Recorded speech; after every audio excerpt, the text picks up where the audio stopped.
When young people who've experienced foster care turn 21, they're on their own. This is known as aging out.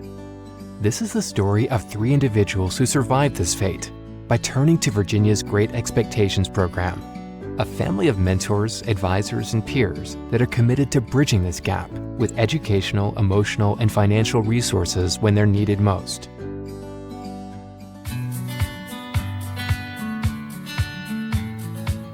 I was able to stand stronger and, believe in myself more and know that, there's people out there that do care for me, that do love me. So I have a 6-year-old. He definitely was also that motivation piece for me. After I had him, I decided I gotta get back into school. I gotta figure something else out. There are a lot of kids who were like me in that situation who didn't have the connections that I do. And if they had someone to teach them the things that I've been taught, they could also change their life around.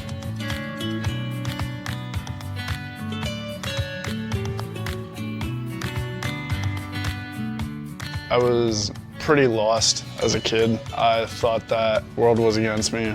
At 16, I didn't even think I was going to go to college, and now that I'm 20, I'm about to have an associate's degree, transfer to VCU. It's something that I could have not thought possible.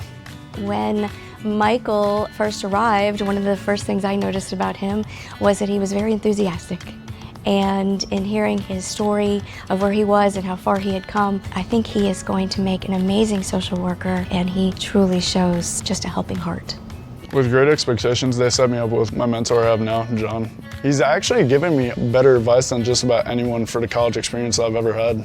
I think Elizabeth thought we'd be a really good match, and I think we hit it off immediately. So sometimes I think the conversation we'll have is just about a reset. How are you going to do better on the next exam? What are you going to do on the paper to make it better? Like any student, they face obstacles and they kind of have a choice. Are they going to fold or are they going to bust through the obstacle? And he's consistently busted through that obstacle. He has a very much a can-do attitude. He's not going to fail. I'll be staying at VCU to get my bachelor's, but I want to end up going through their program in social work to get my master's degree.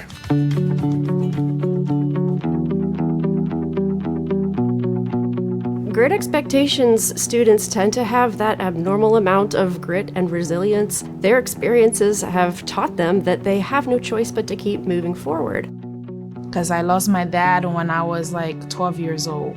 And he mostly was like everything for us, me and my sister. My foster granddad was a teacher at John Tyler. He brought me to Miss Elizabeth.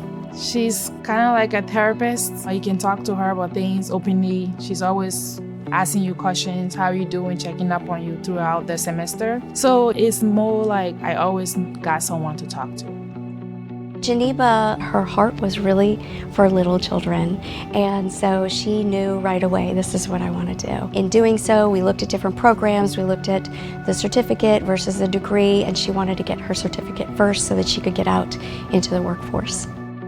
After I get my associate in child development, I can transfer either to VCU or ODU.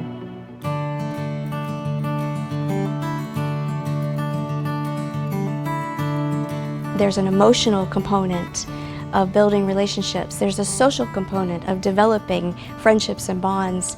And then there's also that very important piece of having someone to walk with you through the academic experience, helping overcome barriers or obstacles. Due to my mom having drug issues, I went to a group home until they could find someone who wanted a 14, 15-year-old girl. I feel like my background in life has pushed me to be a social worker. I've always thought about it, but I didn't think the goal was attainable. I have to kind of schedule my life around being a mom, being a student, and working. Most of my work that I do for school, I'm doing with my son at home, and that's why I'm so fortunate for Brightpoint, because I've been able to do my online classes and be a mom at the same time. I'm the first to graduate within my family, so it's kind of doing it on my own. When I think about success for Great Expectations students, I see a student who has very little confidence, who develops not only confidence, but perseverance. I see a student who develops goals. They're not just dreams anymore. The way my mindset works, I've never looked at an obstacle and seen any option to fail. I just know that it's something I have to get through. So it's a way for all of our Great Expectations students to not only know, hey, I've got someone has my back at the college, I have a program that understands where I've been, but suddenly they're surrounded with other students who also know where they've been. You know that like you're not doing it alone. You know I don't know all the students of Great Expectations, but I know we got this, we're not doing it alone. Like, it's a bigger purpose. I don't want to cry, but I'm just so grateful when it comes to love or family. It's not about blood. It's about who loves you and who show up when you need them. The life path of Michael, Brittany, and Geneva through four-year universities will be unlike 92% of their peers. The Great Expectations mentor model is saving lives and building futures that many never even dare to dream of.